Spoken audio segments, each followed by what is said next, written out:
Boa noite. Olá, pessoal que está nos acompanhando pelo YouTube e também pelo Instagram.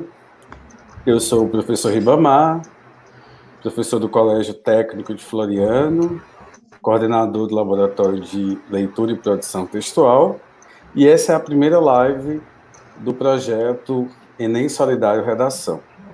Aqui a gente vai contar no YouTube com a presença do professor Valdo e temos a interpretação em língua de sinais com a Elza e com a Samantha. E aqui no Instagram vai estar somente eu e o professor Valdo.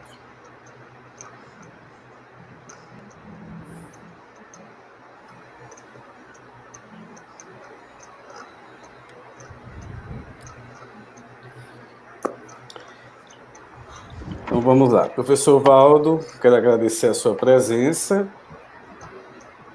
E então, pessoal, o tema de hoje é ensino remoto e educação à distância. Então, professor Valdo, eu pergunto a você, que conhecimentos prévios o candidato e a candidata precisa ter para produzir uma redação sobre esse tema? Boa noite a todos e todas. Eu sou o professor Valdo Peixoto. Eu estou colaborando aí com o Laboratório de Leitura e Produção Textual já há algum tempinho, né? Acho que já temos aí quase 8 anos, ou 10, eu não sei, acho que 8.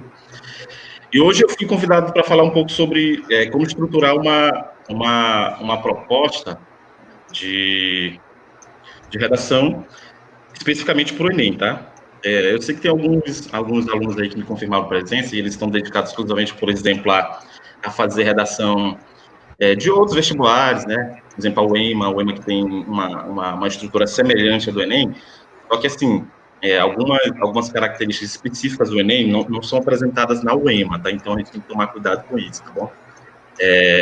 E respondendo a questão do professor Ribamar, a gente vai falar, pessoal, sobre a temática do ensino remoto e educação à distância, né? E eu vinha pensando nisso desde ontem, né? Sobre essa questão dessa elaboração dessa proposta, né? De como desenvolver um texto dissertativo argumentativo para o Exame Nacional de Ensino Médio, pensando numa temática, né, que se apresentasse dessa forma, com ensino remoto e educação à distância. Por quê? A própria temática, ela já te induz, né, ela já te leva a pensar nesse conhecimento prévio, já respondendo para o professor Ribamar, entendeu? Você já tem que saber, especificamente, né, você vai, obviamente, ter o auxílio ali dos textos motivadores, né, e com certeza vão clarear um pouco ali as suas ideias. Mas a gente tem que saber o que é ensino remoto e o que é educação à distância. E nesse período, né, infelizmente, esse período pandêmico, né, de vários decretos que acabam, né, tendo que fazer a gente ficar em casa e essa nova não, na verdade, entre aspas, né, essa emergência aí desse tipo de ensino nas escolas, nas universidades que vem aparecendo, né, com ensino remoto e educação à distância, está gerando um pouco de confusão nas pessoas, né? Alguns alunos eles acabam cometendo o deslize de confundir a definição do que é ensino remoto e do que é educação à distância. E a gente lembra bem, acho que há 2 Enem, quando tratamos sobre inclusão, né, inclusão educacional dos surdos, muita gente confundiu surdez, né, com deficiência auditiva. Então, ao qual aquela temática que muita gente confundiu e por isso perdeu alguns pontos, né, na capacidade argumentativa e de conhecimento, nessa temática também precisa estar muito atento, né, nessa definição do que é ensino remoto e do que é educação à distância. Então, já trazendo assim de informação mais básica. Ensino remoto é um conhecimento prévio que, sim, o aluno ele deve tá incumbido de saber, né? E educação à distância também.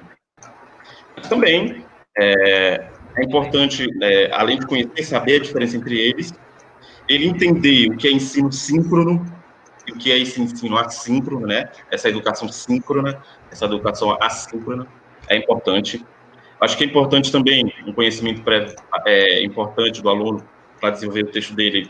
Ele precisa saber um pouco de educação, né, dessa legislação da LDB, por exemplo, que prega, por exemplo, a igualdade, né, a igualdade de acesso e de permanência na educação Então, se a gente está falando de ensino remoto e educação à distância, e a gente está trazendo essa problemática, por exemplo, da pandemia, que é um contexto muito interessante, inclusive, de escrever, né? É um contexto interessante de escrever, porque a redação do Enem, ela te pede, né, que tu faça matemática, tu tenha teste, tenha argumentos, uma proposta de intervenção.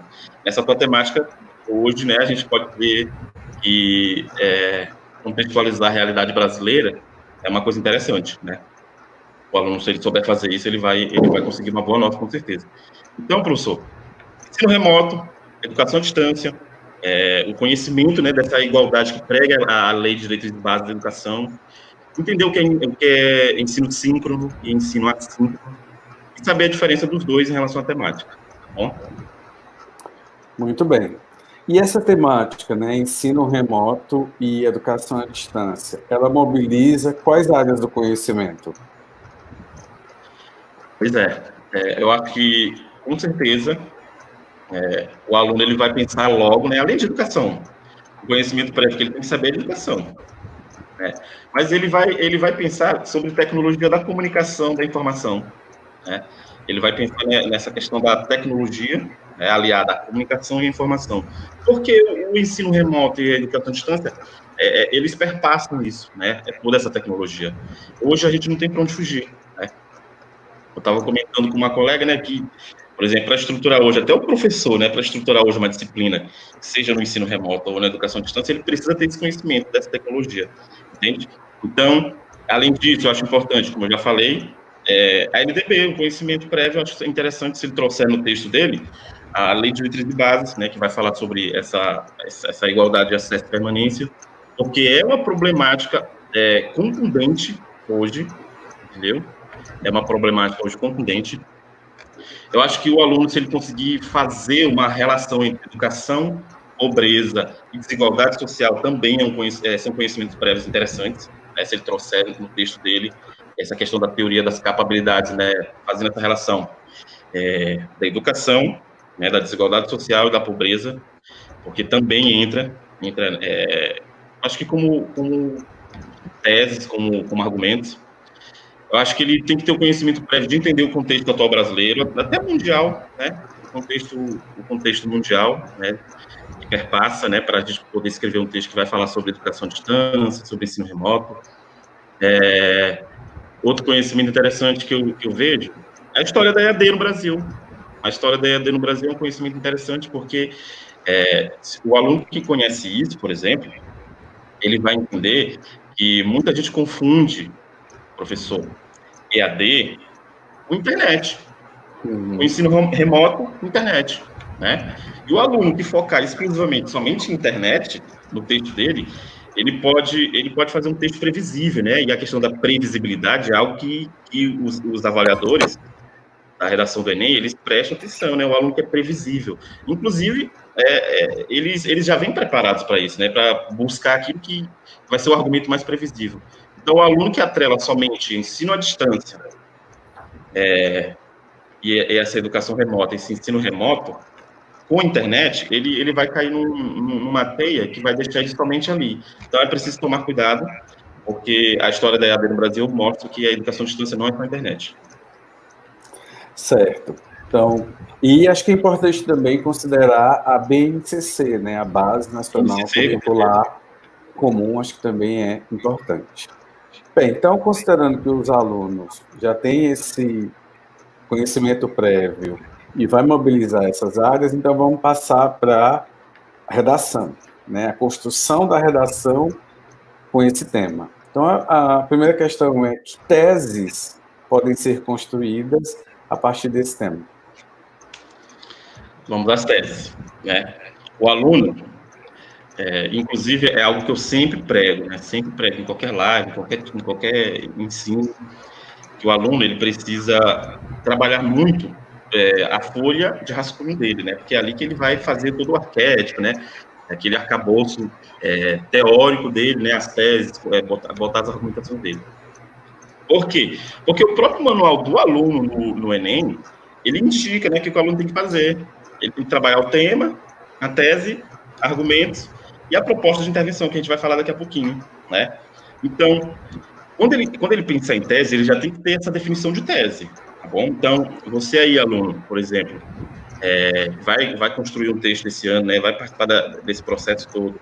Ainda não tem essa noção do que é uma tese, é bom estudar, é bom estar de olho, né, nessas definições, porque é muito importante, tá? A diferença de tema, tese e argumentos. Tema, tese e argumentos. Então, a pergunta do professor é interessante, né? Quais são as teses que podem vir a serem elaboradas numa proposta temática como essa, já que a gente falou, por exemplo, de conhecimentos prévios, ensino remoto, educação assíncrona, educação síncrona, as diferenças entre ensino remoto e EAD, a LDB, a BNCC, que o professor Ribamar falou muito bem, né? A BNCC hoje, ela traz um componente muito importante, que é o letramento digital, né? Esse letramento digital também vem atrelado a isso, juntamente com a semiótica. Então, é importante, sim, a LDB. Então, se você entende como conhecimentos prévios essas áreas, quais são as teses que você iria construir, né? Que você iria desenvolver. Por quê, pessoal? A pergunta do professor Ribamar, ela está ligada exclusivamente a quê? Quando ele me pergunta quais são os conhecimentos prévios. O Enem exige que o aluno apresente áreas do conhecimento que validem os argumentos dele. Você entendeu? As diferentes áreas do conhecimento. Então, entender essas áreas do conhecimento, elas vão te ajudar a construir essa tese. Então, por exemplo, muitas teses no texto dissertativo argumentativo que te permite escrever somente 30 linhas é muito perigoso. Então, eu vou trazer aqui duas teses diferentes, tá bom? Duas teses diferentes que a gente poderia estar apresentando uma proposta temática como essa, né?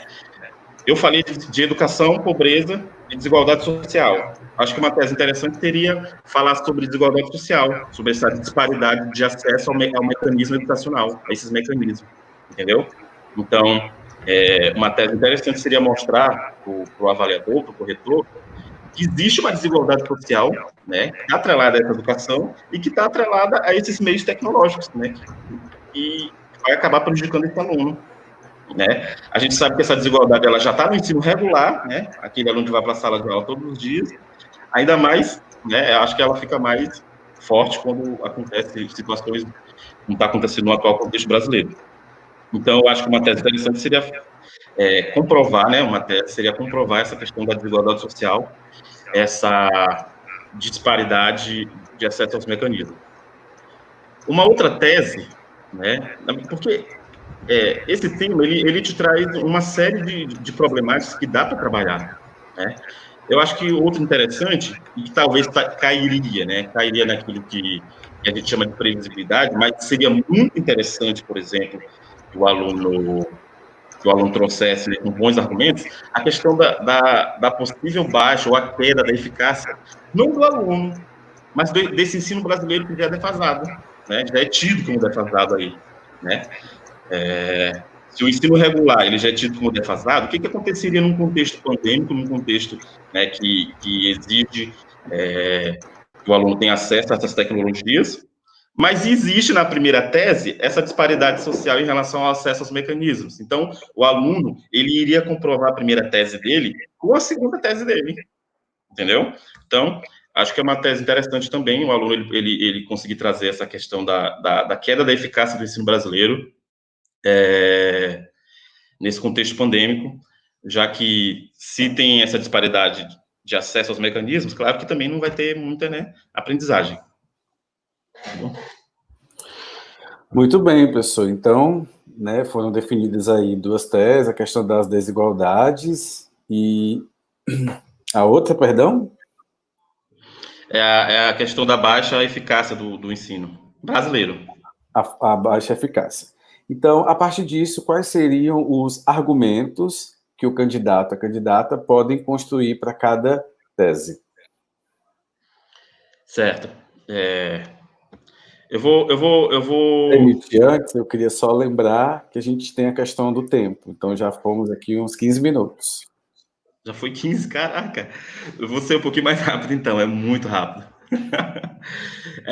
Para você ver, né? Como tem muita coisa para falar e o tempo ele voa. Mas é isso aí. Eu trouxe desigualdade social e a possível baixa ou a queda desse rendimento educacional brasileiro, né? Então, eu vou tentar trazer aqui 2 argumentos para a primeira tese, 2 argumentos para a segunda tese, que o aluno ele poderia desenvolver. Aí eu queria só trazer uma informação que esse aluno, ele precisa comprovar essa tese, né? Essa tese pode ser uma opinião ou um argumento, né? E a gente não tem que confundir o argumento com a argumentação, tá certo? O argumento com a argumentação. O argumento ou a opinião é a tese. A argumentação são as ideias que vão comprovar a tua tese, né? E tu precisa fazer isso especificamente com as citações, né? Com os dados estatísticos, tá certo? Com as várias áreas do conhecimento que irão comprovar a tua tese. Então, por exemplo, eu poderia, por exemplo, trazer para a primeira tese a questão do acesso e permanência. Aí, se a gente está falando de áreas do conhecimento, vamos trazer a área legal, né? A LDB. A LDB preconiza que deve haver igualdade de acesso e permanência desse aluno, né? Na escola ou, né, no processo educacional. Como é que vai haver se há uma disparidade social? Então, por exemplo, uma escola, uma universidade que não se atenta a essas questões, ela está ferindo os princípios legais. Então, eu acho que é uma argumentação consistente para ratificar, para comprovar as primeiras ideias, a primeira tese, tá certo? Acesso e permanência, como preconiza a LDB, né, para ambos, e na verdade serviria até para o segundo caso também, tá bom? Para o segundo caso, já que a gente está falando de rendimento. Outro detalhezinho, professor Ribamar, seria a questão da mácula dos meios tecnológicos, tá certo? Essa mácula dos meios tecnológicos é tocante a uma grande parcela da população, porque, às vezes, e isso pode ser comprovado também, o aluno, às vezes, ele tem esse equipamento, mas ele não sabe manusear, ele não sabe usar um Meet, um Zoom, aqueles produtos culturais, os meios de acesso, né? Então, acho que a mácula dos meios tecnológicos, tanto para o uso, né, quanto para a permanência dele, ou nele, é um tocante também que deve ser bem explorado pelo aluno. E isso também vai falar sobre desigualdade social, porque a gente poderia trazer a questão aqui do letramento digital, né? O aluno, ele precisa ter, no mínimo, esse conhecimento prévio para poder, por exemplo, o professor, ele pede que ele insira uma imagem, um vídeo, um texto no fórum, mas o aluno não sabe nem como chegar ao fórum, e quando ele chega ao fórum, ele não sabe postar a imagem, produzir um vídeo, né? Muitos professores estão pedindo vídeos por aí. Esse professor, ele deu essas orientações para produzir esse vídeo, então tem que tomar cuidado com isso, né? Porque acaba gerando essa desigualdade também, tá? Muitos alunos, às vezes, também poderia ser um argumento comprovado, por não ter acesso a esses meios tecnológicos, eles vão ficar atrás, né, no processo de ensino-aprendizagem comparado aos que têm. Então, é outro argumento muito importante para defender a primeira tese ou a segunda. Essa argumentação, ela vale tanto para uma quanto para outra. Só que aqui é uma tese, por que eu estou falando ela? Por que eu estou apresentando ela? Porque, como corretor, a gente observa muito aquilo que a gente chama de lugar comum, tá bom? Lugar comum. Lugar comum não é que ele é proibido no Enem, né? Mas quanto mais a argumentação for consistente, e a gente chama agora, né, uma definição mais para o manual do candidato, que inclusive esse ano ele foi disponibilizado, bem como o manual dos professores também, vai chamar das marcas de autoria, né? Quanto mais o aluno for autoral, é melhor, tá certo? Então, trazer um argumento desse é importante. Se tu souber desenvolver ele, melhor ainda. Mas toma cuidado para tu não cair no lugar comum, de falar o que todo mundo já vai falar, tá certo? Uma outra argumentação, para encerrar, acho que já estamos chegando aqui nos 20 minutos, é a ausência da possibilidade de aprendizagem juvenil, né? A partir das capabilidades do ideário coletivo, que é isso. Tem que tomar cuidado, por exemplo, essa questão da dispersão desses alunos. Apesar de eles estarem em casa, a gente sabe que alguns alunos, eles não ficam focados, né? Eles não prestam atenção, eles não respondem aquilo que lhes é pedido, né, pelos professores, pela escola. Então, daí a importância dos pais, entendeu? Para fazer esse incentivo, para pôr esse aluno para participar do processo educacional. Então, esse ideário coletivo, ele pode ser prejudicado, né, nessa ausência dessa possibilidade de aprendizagem juvenil. Se o juvenil ele já tem algum problema, por exemplo, até de, por exemplo, déficit de atenção. Então, a gente sabe que, além das videoaulas desse aluno, das aulas remotas ou do ensino à distância, ele tem o WhatsApp, ele tem as redes sociais, e às vezes, ele não presta atenção. Então, é uma boa argumentação, e aí a gente poderia trazer a questão aqui da psicologia, né? Dessa psicologia para falar sobre essa identidade desse aluno, tá certo? E é isso. Ok, professor. Então, considerando, né, as duas teses, o argumento, então vamos, nos próximos 5 minutos, para a gente poder depois passar para perguntas e comentários que já foram feitos tanto no Instagram quanto no YouTube. Então, como que o aluno pode, a partir dessa linha de argumentação que você está sugerindo para o tema o ensino remoto, a educação à distância, que propostas de intervenção podem ser construídas, né, podem ser apresentadas para esse tema? Certo, proposta de intervenção. Eu falei, no momento da minha fala, eu falei, né, que o manual do candidato, o manual desse aluno que vai participar do Enem, ele mostra que o aluno tem que apresentar um tema, uma tese, os argumentos, e isso aí que você está me perguntando, né, que é a proposta de intervenção. Antes de apresentar uma proposta, uma possível proposta, né, eu preciso dizer 3 coisas. A primeira, o aluno precisa entender o que é proposta de intervenção, tá certo? O que é a proposta de intervenção. 2, o aluno precisa entender todas as especificidades dessa proposta de intervenção, tá certo? Porque eu estou falando aqui de nota máxima, tá? Eu estou falando de nota máxima, de um aluno que consegue fazer uma proposta de intervenção consistente, tá bom? Ele precisa entender todas as partes, tá? Da proposta de intervenção. Por quê? Porque o manual do aluno, ele só diz que o aluno tem que apresentar uma intervenção. Mas eu falo isso, né, por experiência própria. Muitos alunos, eles sabem o que é a proposta de intervenção, mas eles não sabem as partes da proposta de intervenção. Então, o aluno ele precisa entender que são 4, né, que são 4 detalhezinhos que ele precisa mostrar, né, o agente, a ação, o meio, o efeito e um detalhamento, né, detalhamento que a gente sempre vem discutindo todos os anos, né, que o Enem exige um detalhamento de um dos 4 componentes.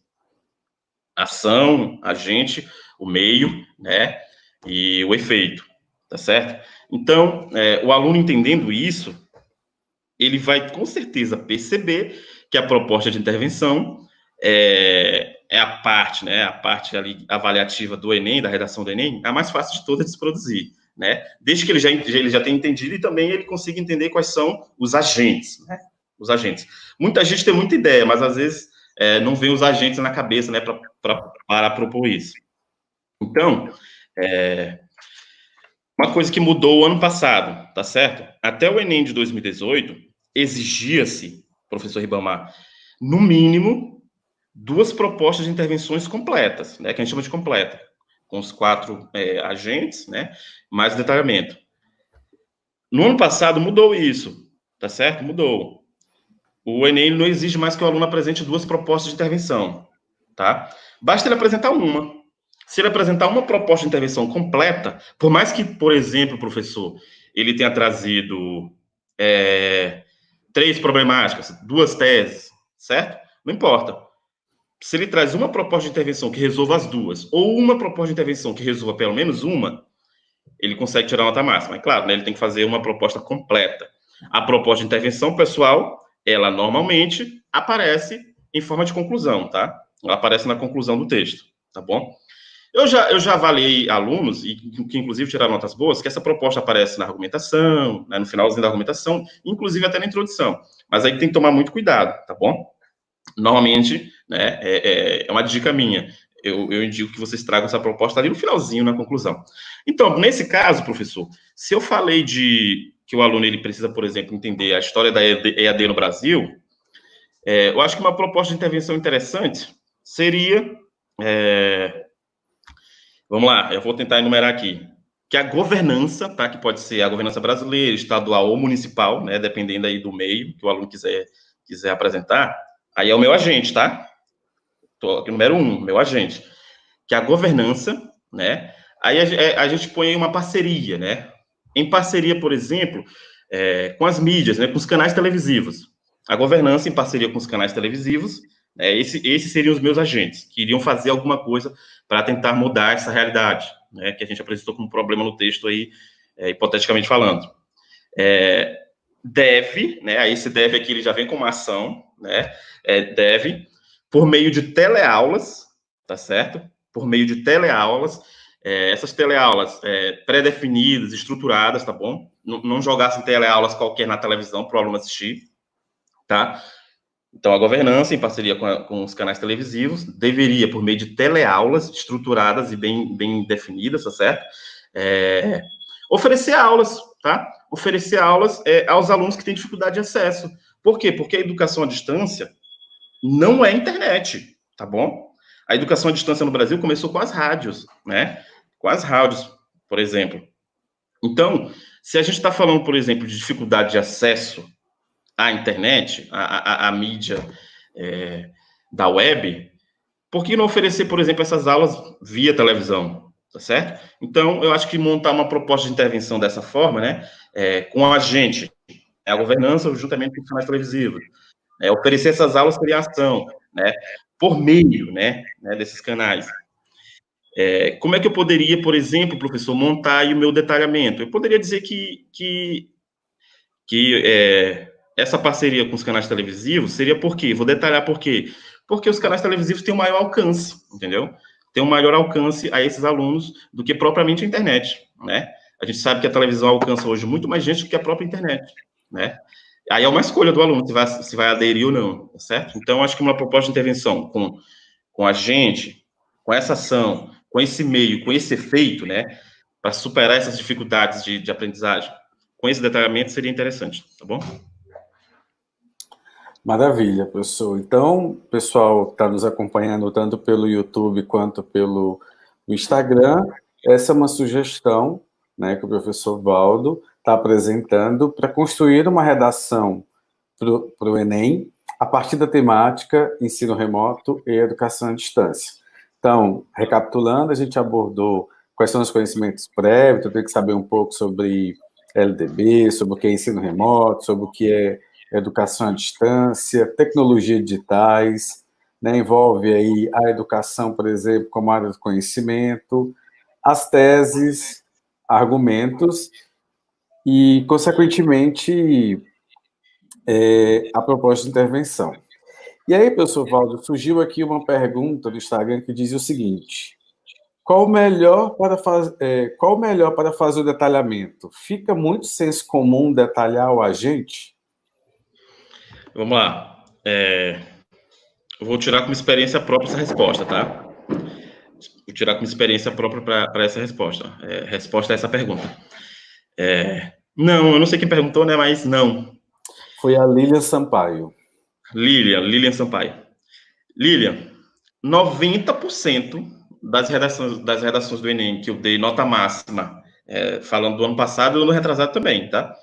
Das redações do Enem que eu dei nota máxima, por exemplo, 200 pontos. A proposta de intervenção, não estou falando ao texto, tá? Ao texto completo, a essa competência.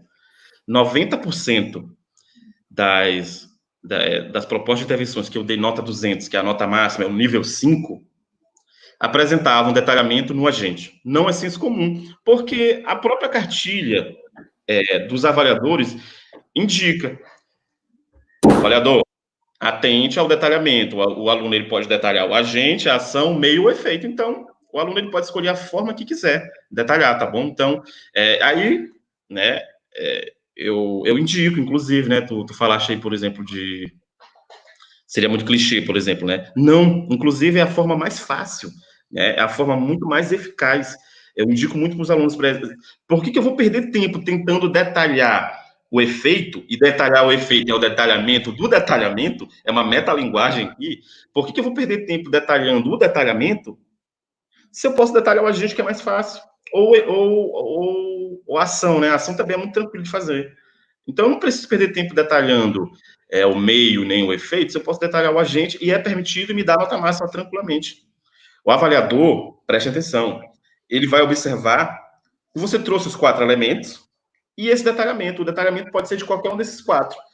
No caso do efeito, é o mais difícil, por quê? Porque é o efeito do efeito, tu tem que pensar numa resposta da resposta, né? Então, aí a gente tem o quê?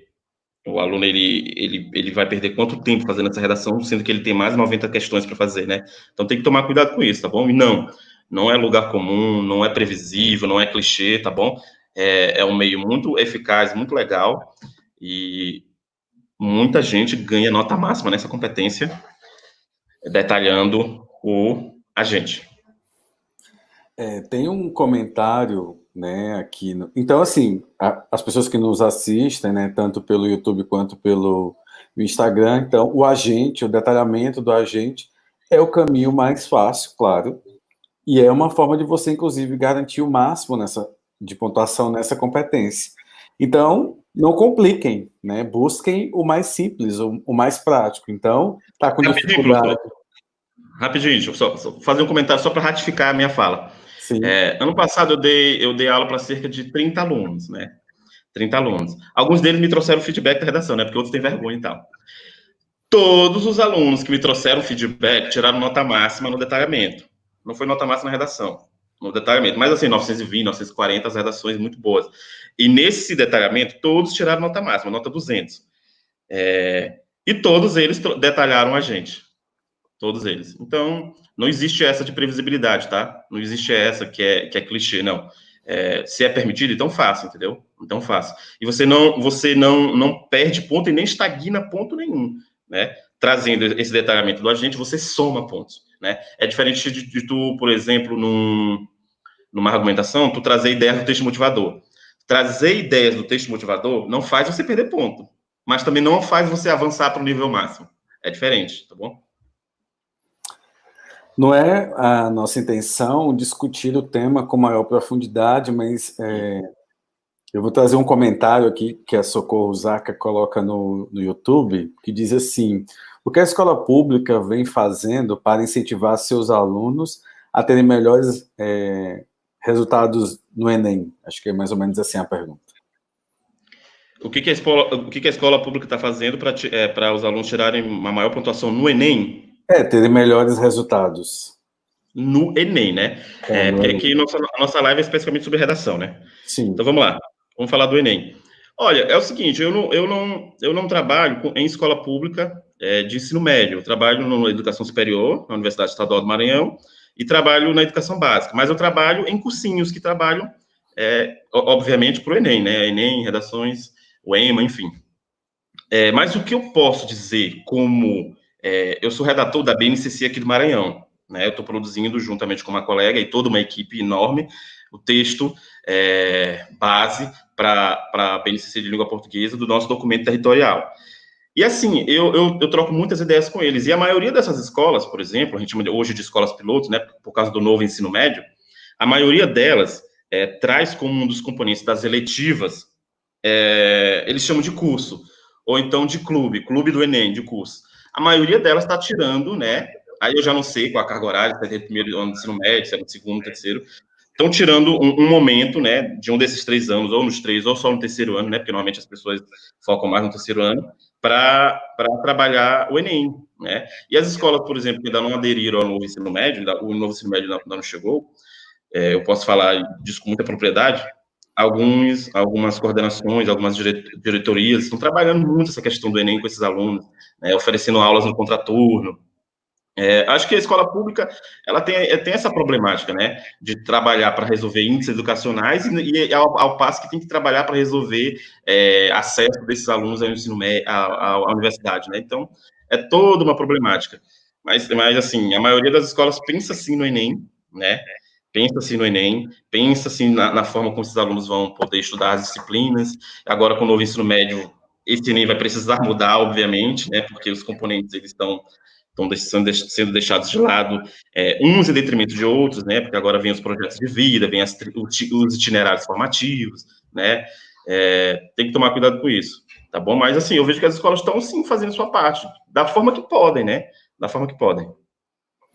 Ok, nesses 5 minutos finais, então eu deixo a palavra facultada a você para apresentar que aspectos, né, o candidato ou a candidata sobre o tema ensino remoto e educação à distância não podem cometer para não ter a sua avaliação comprometida. Vamos lá. Recentemente, né, eu dei uma aulinha muito interessante para uns perca de ponto, né? A gente está falando sobre isso. Vamos lá. Uma redação comprometida é uma redação que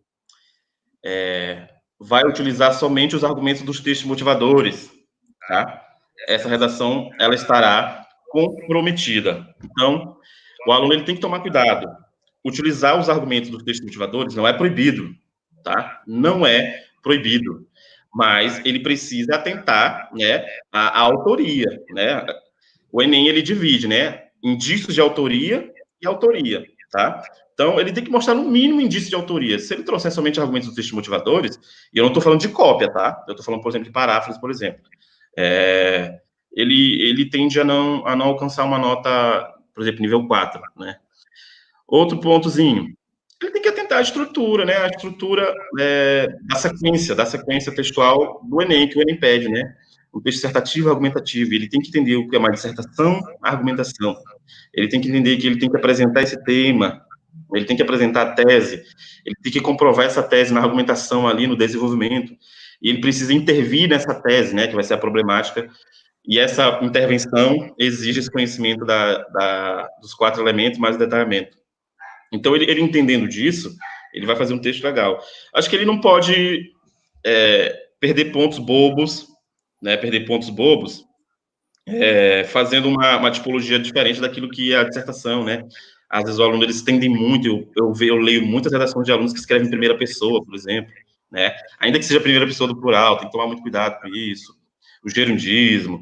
Eu acho que hoje o aluno, ele entendendo desses detalhezinhos, ele não erra, ele não peca, ele não perde esses pontos. Uma dica, né, que a gente sempre fala, desde que eu conheci o senhor, a gente conversa sobre isso, né, que só a leitura salva, né, só a leitura salva, não tem para onde correr, a gente não sabe qual é o tema da redação do Enem, e nem de redação de canto nenhum, mas, assim, a gente precisa estar atento a tudo que está aí no mundo. Então, a gente precisa ler, e quando a gente fala ler, não é só ler livro, não, ele precisa estar atento ao mundo. Tem que estar atento às notícias, né? Ele tem que buscar meios que vão trazer conhecimento para ele, argumentações consistentes, né? Até assistir bons filmes, por exemplo, te ajuda, entende? A gente estava discutindo isso recentemente, né? Que muita gente tem preconceito, por exemplo, com filmes, até novelas, né? De pôr na redação do Enem. Eu já corrigi redações geniais com essas argumentações consistentes, né? Trazendo o cinema para dentro do texto. Então, assistir um filme é ler também, né? Porque a gente interpreta aquilo. Então, só a leitura salva, tá, pessoal? Só a leitura salva. Vocês precisam ler para ter um pouquinho de conhecimento, para não ninguém confundir, por exemplo, ensino remoto e educação à distância. Vai que cai isso, né? E se a gente não leu e não sabe o que é isso, a gente está fadado ao fracasso. Ok, pessoal. Então, o pessoal que está nos assistindo, tanto pelo Instagram quanto pelo YouTube, eu quero agradecer a presença de vocês, aqueles que participaram, que estão aqui, e já fazer o convite para a próxima live, que vai acontecer no dia 15 de julho, uma quarta-feira, às 19 horas, tanto aqui no Instagram, né, o @lptextual, quanto no nosso canal da TV Radiotech, no YouTube. E já anuncio para vocês o tema, que é preservação da saúde mental no mundo globalizado.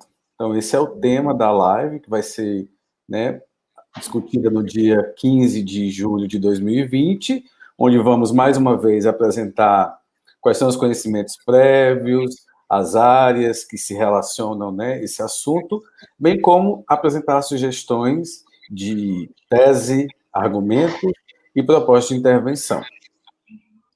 E, claro, para terminar, eu gostaria, então, de agradecer imensamente as nossas intérpretes que acompanharam a live de hoje, aqui no canal do YouTube, tanto a Samantha quanto a Elza, que são intérpretes aqui no Colégio Técnico de Floriano, vinculado à Universidade Federal do Piauí. Então é isso, gente. Boa noite e até o dia 15. Valeu. Valeu.